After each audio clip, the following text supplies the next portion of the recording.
నమస్కారం. నా పేరు Meenakshi. I'm a certified tarot reader, numerologist, rudraksha gemstone and crystal consultant. 2024 సంవత్సరం మార్చ్ మాసంలో 1 నుంచి 15వ తారీఖు మధ్యలో కన్యా రాశి వారికి టారో కార్డ్ ప్రిడిక్షన్ ద్వారా ఎలాంటి పరిస్థితులు ఉన్నాయి చూస్తాము.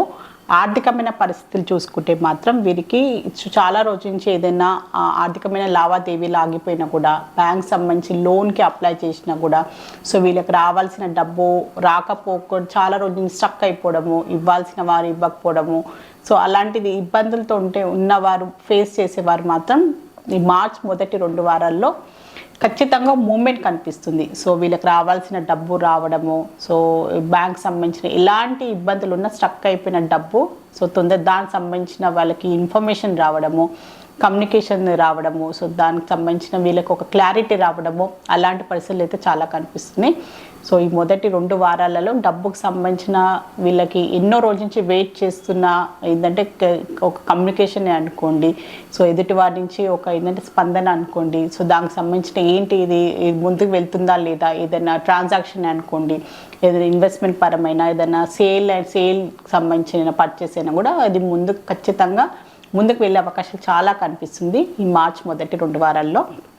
సో బిజినెస్ పరంగా చూస్తే మాత్రం సో పార్ట్నర్షిప్ బిజినెస్ చేసే వారికి మాత్రం కొంచెం ఇబ్బందులు అయితే కనిపిస్తున్నాయి. సో అభిప్రాయ భేదాలే అనుకోండి, సో వాళ్ళ మధ్యలో కొన్ని మిస్అండర్స్టాండింగ్స్ అయినా, సో బిజినెస్ సంబంధించిన ఏంటంటే క్లారిటీ లేకపోవడము, సో కొంచెం ఏంటంటే చిన్నపాటి గొడవలు, మిస్అండర్స్టాండింగ్స్, ఆర్గ్యుమెంట్స్ అయ్యే అవకాశాలు చాలా కనిపిస్తున్నాయి. సో బిజినెస్ పరంగా మెయిన్గా పార్ట్నర్షిప్ బిజినెస్ చేసే వారికి 1-2-3 కలిసి బిజినెస్ చేస్తారు కదా, సో వాళ్ళ మధ్యలో కొంచెం అభిప్రాయ భేదాలు వచ్చే అవకాశాలు, దానివల్ల కొంచెం మెంటల్ టెన్షన్ మీరు ఫీల్ అవుతారు. మెంటల్ టెన్షన్, సో ఏంటంటే వాళ్ళ వ్యాపార పరంగా కూడా సరిగ్గా వాళ్ళు కాన్సన్ట్రేట్ చేయకపోవడము, సో ఎందుకంటే పార్ట్నర్స్ మధ్యలో సఖ్యత లేకపోవడం వల్ల కూడా బిజినెస్ మీద కూడా దాని ఇంపాక్ట్ కూడా కనిపిస్తుంది. సో ఎలాంటి పరిస్థితులు రాకుండా మీరు కొంచెం జాగ్రత్త పడితే బాగుంటుంది. సో అలాంటి పరిస్థితుల్లో ఆల్రెడీ మీరు ఫేస్ చేస్తున్నా కూడా సో దాన్ని ఏంటంటే కొంచెం ఎంతో మెచ్యూరిటీగా మీరు హ్యాండిల్ చేయాల్సిన అవసరం ఉంది. తొందరపాటుగా ఆవేశంగా నోట్ జారకండి. సో ఎలాంటి పరిస్థితుల్లోనే ఎదుటివారిని అర్థం చేసుకొని ప్రశాంతంగా సాల్వ్ చేసుకోవడానికి అయితే ప్రయత్నం చేయండి. సో జాబ్ పరంగా చూసుకుంటే మాత్రం ఉద్యోగం చేసే వారికి మాత్రం కూడా వాళ్ళు ఏంటంటే వాళ్ళ మీద వాళ్ళకు కొంచెం కాన్ఫిడెన్స్ తగ్గింది, సో విల్ పవర్ తగ్గింది, సో వాళ్ళ మీద వాళ్ళకి నమ్మకంతో సో వాళ్ళ స్కిల్స్ అండ్ టాలెంట్స్ వాళ్ళ మీద ఏంటంటే ముందుకు సాగాల్సిన అవసరం ఉంది. సో ఏంటంటే కొన్ని బార్డర్స్ చేసుకున్నట్టయితే కనిపిస్తుంది వీళ్ళకి. ప్రొఫెషన్లో పరంగా ఉద్యోగాలు చేసేవారు ఏంటంటే సో నాది ఇంతే ఉంటుంది, ఇంతే పని చేయాలి, ఇంతలోనే అన్నట్టు డైలీ ఒక షెడ్యూల్ పెట్టుకున్నాను అనమాట. సో ఆలోచన మారాల్సిన అవసరం ఉంది వీరు. సో నేను ఇంతకన్నా ఇంకా పైకి వెళ్ళాలి, పై స్థాయికి వెళ్ళాలి, హయ్యర్ ప్రమోషన్ అనుకోండి, సో ఉద్యోగ పరంగా నేను ఇంకా డెవలప్ కావాలి, ఇదే స్థానంలో నేను ఆగిపోవద్దు అనే ఒక ఆలోచన విధానం మారాల్సిన అవసరం ఉంది.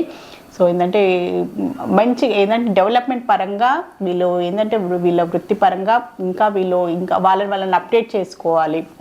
అప్డేట్ చేసుకుంటూ ఇంకా ప్రొఫెషన్ పరంగా ముందుకు వెళ్ళడానికి అయితే ప్రయత్నం చేయండి. సో ఉద్యోగ పరంగా కూడా వీళ్ళు ఏదైనా ప్రయాణాలు చేసే అవకాశం కూడా కనిపిస్తుంది. ఏదైనా ప్రాజెక్ట్ వర్క్ పరంగా కూడా, సో వీళ్ళ జాబ్ ఆఫీస్ పరంగా కూడా వీళ్ళు చిన్నపాటి ట్రావెలింగ్ చేసే అవకాశం కూడా చాలా కనిపిస్తుంది.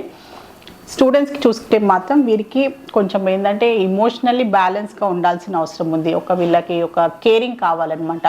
సో కొంచెం లోన్లీగా ఫీల్ కావడము, కొన్ని స్ట్రెస్ అనుకోండి, చదువు విషయమైనా, బయట పరిస్థితుల్లో కూడా కొంచెం వీళ్ళకి ఇంట్లో అయినా కొంచెం టీచర్స్ అయినా, కౌన్సిలర్స్ అయినా కూడా వీళ్ళకంటూ ఒక పర్సనల్ కేరింగ్ కావాలి. సో కొంచెం ఏదైనా ప్రాబ్లమ్స్ ఫేస్ చేస్తున్నారా, కూర్చొని వాళ్ళతో మాట్లాడడము, సో వాళ్ళ అభిప్రాయాలు ఏంటి, వాళ్ళ పరిస్థితి ఎలా ఉంది, వాళ్ళ ఏంటంటే ఏంటంటే చూసి అర్థమవుతుంది అనమాట. వీళ్ళు టెన్షన్గా ఉన్నారా పిల్లలు, సో ప్రశాంతంగా ఉన్నారా, చదువు ఎలా సాగుతుంది అని కొంచెం పేరెంట్స్ కూడా వాళ్ళతోటి కంటిన్యూగా ఖచ్చితంగా కూర్చొని వాళ్ళతో కొంచెం కమ్యూనికేట్ చేయడం, వాళ్ళతో కొంచెం టైం స్పెండ్ చేయడము అలాంటివి చేయండి. ఎందుకంటే విద్యార్థులకంటూ పేరెంట్స్ అయినా టీచర్స్ అయినా కూడా ఏంటంటే ఇమోషనల్ బాండింగ్ కావాలన్నమాట. వాళ్ళతోటి కొంచెం టైం స్పెండ్ చేయడం వల్ల ఏంటంటే వాళ్ళకు కూడా ఒక టైప్ ఆఫ్ రిలీఫ్ ఉంటుంది. వాళ్ళకున్న స్ట్రెస్ ఉన్న టెన్షన్స్ అయినా కూడా కొంచెం రిలీఫ్ దొరికే అవకాశాలు కనిపిస్తుంది.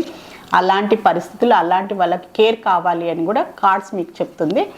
సో ఫ్యామిలీ పరంగా చూస్తే కూడా వీరికి కొన్ని విషయాలు పాస్ట్లో జరిగిన కొన్ని గొడవలే అనుకోండి, కొన్ని అపోహలే అనుకోండి, అది ఇంకా వాళ్ళు అదే మైండ్లో పెట్టుకొని ఇంకా అదే క్యారీ ఫార్వర్డ్ అవుతున్నట్టయితే కనిపిస్తుంది. దాన్ని వదిలేయాల్సిన అవసరం ఉంది. సో పాస్ట్లో ఏం తప్పులు జరిగినా, ఎలాంటి మిస్అండర్స్టాండింగ్స్ అయినా, ఎలాంటి అంటే కొన్ని విషయాలు అవుతుంటాయి కదా. సో భార్యాభర్తలు అనుకోండి, కుటుంబ పరంగా కూడా కొన్ని అవుతుంటాయి, సహజంగా ప్రతి కుటుంబంలో అవుతాయి. కానీ దాన్నే పట్టుకొని ఇంకా ముందుకు అలానే దాన్ని ఇంకా ఆలోచించుకుంటూ దాని విషయంలో మాట్లాడుకుంటూ సో పాస్ట్ విషయంలో ప్రజెంట్ని ఫ్యూచర్ని కూడా స్పాయిల్ చేసుకుంటుంటారు చాలామంది.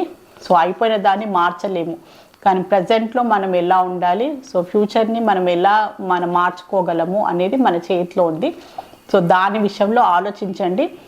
పాస్ట్ దాన్ని ఇంకా నువ్వు అప్పుడు అలా చేసినావు, నువ్వు అప్పుడు ఇలా చేసావు అని ఇంకా దాని గురించి మాట్లాడడం, దాన్నే సాగదీయడం వల్ల కూడా అలాంటి పరిస్థితులు అయితే కనిపిస్తున్నాయి కన్యరాశి వారికి. ప్రజెంట్ కన్నా పాస్ట్ గురించి ఎక్కువ ఆలోచించడము, దాని గురించి ఎక్కువ ఆర్గ్యూ చేసుకోవడం వల్ల కూడా చిన్నపాటి అశాంతిగా ఉండడము, భార్యాభర్తల మధ్యలో కలహాలు అనుకోండి, కుటుంబ పరంగా కూడా కొన్ని మిస్అండర్స్టాండింగ్స్ ఇంకా అలానే ముందుకు సాగుతున్నట్టయితే కనిపిస్తుంది. సో ఆలోచించండి, ఇది చెప్పింది ఇలానే అవుతుంది. సో అంటే మీరు దాని గురించి ఆలోచించుకొని ఖచ్చితమైన నిర్ణయం తీసుకోవాల్సిన అవసరం కూడా చాలా ఉందన్నమాట. సో రిలేషన్షిప్ పరంగా చూస్తే మాత్రం సో ఆల్రెడీ రిలేషన్షిప్లో ఉన్న వారికి కూడా సో వాళ్ళు ఏంటి సీరియస్గా వాళ్ళ రిలేషన్షిప్ పరంగా పెళ్లి పరంగా ఆలోచించుకోవడము, ఫ్యూచర్ పరంగా కూడా ఆలోచించుకునే అవకాశాలు ఉంది. సో కన్యరాశిలో ఎవరైనా సింగిల్గా ఉన్నవారు కూడా రిలేషన్షిప్ పరంగా కూడా వాళ్ళు ఇంకొకరిని ఇష్టపడ్డము, వేరే వారు వీరిని ఇష్టపడ్డము, అలాంటి పరిస్థితులు కూడా వచ్చే అవకాశాలు చాలా కనిపిస్తుంది. సో మీకు ఆ వ్యక్తి మీకు కరెక్ట్ అనిపించినా, మీకు అలాంటి మంచి అభిప్రాయం ఉంటే మాత్రం ఖచ్చితంగా మీరు ఆలోచించండి.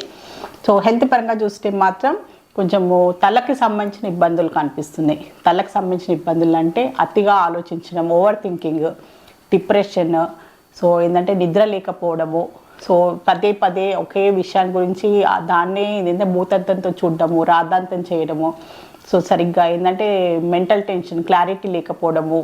సో ఇదంతా ఏంటంటే తలకు సంబంధించిన ఇబ్బందులతో బాధపడే వరకు ఇలాంటి మైగ్రేన్ హెడేక్, సో ఇవన్నీకి సంబంధించిన ఇబ్బందులు అయితే కనిపిస్తున్నాయి వీరి కన్యరాశి వారికి. సో మీరు ఖచ్చితంగా అందులో నిజం ఎంత ఉంది, సో వాళ్ళ రియాలిటీ ఏంటి, సో వాళ్ళ మీ ఇల్యూజన్ ఏంటి, సో మీ అపోహలు ఏంటి, అపార్థాలు ఏంటి, సో దాన్ని ఖచ్చితంగా మీరు క్లియర్గా మీరు ఆలోచించండి. సో మీరు ఆలోచించింది రైటా, మీరు చూసింది, మీరు ఏంటంటే కళ్ళతో చూసింది, చెవులతో విన్నది, అందులో కూడా ఎంతవరకు నిజం ఉంది అని దాన్ని మీరు రియాలిటీలో ఉండడానికి ప్రయత్నించండి.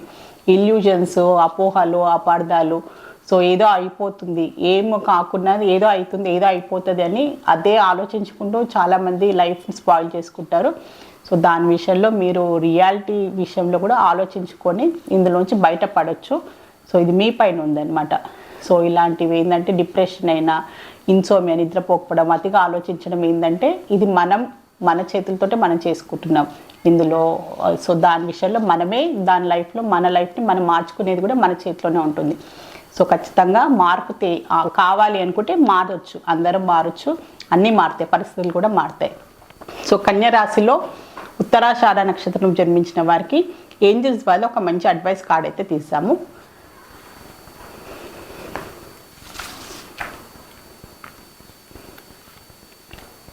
సో ఒక మంచి తొందరలోనే మీ లైఫ్లో ఒక హ్యాపీ, ఒక మంచి గుడ్ న్యూసే అనుకోండి, ఒక కొత్త మంచి లైఫ్లో మార్పు అయితే వస్తుంది అని ఏంజల్స్ ద్వారా మీకు ఒక మంచి అడ్వైస్ అయితే లభించింది. సో ఇప్పటి వరకు మీరు ఏదన్నా నిరాశ, నిస్పృహగా ఉన్నా, సో మీ లైఫ్లో ఇంకా ఏది బాగా అవ్వట్లేదు అనే అలాంటి ధోరణిలు ఉంటే మాత్రం సో ఏంజల్స్ మీకు ఒక మంచి గుడ్ న్యూస్ అయితే ఇచ్చింది. సో తొందరలోనే ఒక మంచి మార్పు, ఒక పాజిటివ్ మార్పు, మీ లైఫ్లో ఒక మంచి శుభవార్తని అనుకోండి. సో మీరు ఎన్నో రోజు నుంచి వెయిట్ చేస్తున్న ఒక మంచి వార్తని అయితే వింటారు. సో కన్యరాశిలో హస్త నక్షత్రంలో జన్మించిన వారికి ఏంజల్స్ ద్వారా ఒక మంచి అడ్వైస్ కార్డ్ అయితే తీసాము. ఇది అదే అని చెప్తుంది. సో ఇది మీ వరకు ఉంది, మీ లైఫ్, మీరు ఎలా బ్రతకాలనుకుంటున్నారు, మీరు దీనికి పరిస్థితులకు ఎలా స్పందించాలనుకుంటున్నారు అనేది మీరు నిర్ణయం తీసుకోవాలి. ఇది మీ చేతిలో ఉంది, మీ జీవితం మీ చేతిలో ఉంది అని ఏంజల్స్ కూడా మీకు ఇదే చెప్పాలనుకుంటుంది. సో మీరు దీన్ని ఏంటంటే నెగిటివ్గా చూడాలనుకుంటున్నారా, పాజిటివ్గా చూసుకుంటానని సంతోషంగా బతకాలనుకుంటున్నారా, మీరు ఏందో బాధలతోటి, అపోహలతోటి, అపార్థాలతోటి మీరు జీవించాలనుకుంటున్నారో మీరే డిసైడ్ చేసుకోండి. మీ జీవితం మీ ఇష్టం అని ఏంజల్స్ చెప్తుంది. సో మరి మన లైఫ్ ఎలా పోతుంది, మనం ఏం చేస్తున్నామో అది మనకి మంచి చేస్తుందా చెడు చేస్తుందా, అది మానసికంగా అనుకోండి, శారీరక అనుకోండి, మెంటల్ హెల్త్ అయినా, ఇమోషనల్ హెల్త్ అయినా, ఫిజికల్ హెల్త్ అయినా అన్నీ ఒకటే అవుతుంది. సో ఖచ్చితంగా మన లైఫ్ని మనం మార్చుకోవాల్సిన అవసరం కూడా ఉంది. ఒకవేళ మనం తప్పుగా వెళ్తున్నాము, దానివల్ల మనం ఇబ్బంది పడుతున్నాము, మనతో ఉన్న వారు కూడా ఇబ్బంది పడుతున్నారంటే ఖచ్చితంగా మార్పు కావాల్సిందే అని మనం గ్రహించుకొని అందులో నుంచి బయటపడాల్సిన అవసరం కూడా ఉంది. సో కన్య రాశిలో చిత్తా నక్షత్రం జన్మించిన వారికి ఏంజల్స్ వారు ఒక మంచి అడ్వైస్ కార్డ్ అయితే తీసాము. సో మీకు ఖచ్చితంగా ఎలాంటి కొన్ని పరిస్థితుల్లో కొన్ని ఇబ్బందులు వచ్చినా సో మీకు ఖచ్చితంగా సహాయం కావాలి, సహాయం అడగండి. మీ కుటుంబ సభ్యులైనా, స్నేహితులైనా, మీ శ్రేయోభిలాషులు ఎవరైనా కూడా సహాయం తీసుకోండి, మీకు సహాయం అందుతుంది అని ఏంజల్స్ మీకు ఒక మంచి అడ్వైస్ అయితే ఇస్తుంది. సో కన్యా రాశికి సంబంధించి మార్చ్ మాసంలో 1 నుంచి 15వ తారీఖు మధ్యలో జనరల్ టారో రీడింగ్ చూస్తారు. సో మీకు కూడా ఎలాంటి ఇబ్బందులు ఉన్నా, ఎలాంటి ప్రాబ్లమ్స్ ఉన్నా టారో రీడింగ్ ద్వారా చక్కని పరిష్కారం, బెస్ట్ రెమెడీ, మంచి గైడెన్స్ లభిస్తుంది.